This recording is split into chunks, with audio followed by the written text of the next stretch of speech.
नाज़रीन, खबर शामिल करेंगे पसरूर से। पसरूर के नवाही गांव नंगल शरीफ में साईं असद अलमारूफ टल्ला वाली सरकार के ज़ेर इंतज़ाम हर साल उर्स मुबारक का इनेकाद किया जाता है।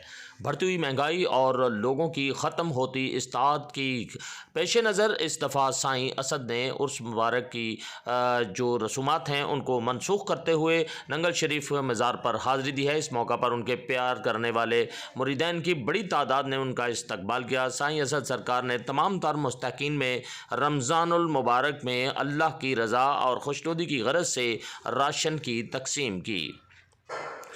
मुरीदैन और मुस्तहकीन समाजी शख्सियात ने साईं असद की इस काविश को सराहा है। इस मौका पर साईं असद अलमारूफ टल्ला वाली सरकार ने मुकामी सहाफ़ियों से ख़ुसूसी गुफ्तगू के दौरान बताया कि उर्स की रसूमात सिर्फ़ गरीब आवाम को देखते हुए मनसूख की गई हैं। उन्होंने कहा कि अगर हमारे अज़ीज़ दोस्त मुरीद भूखे प्यासे हों तो हम उर्स का एहतमाम करने की बजाय मुस्तहकीन में कुछ राशन तकसीम करते हुए खुशी महसूस कर रहे हैं।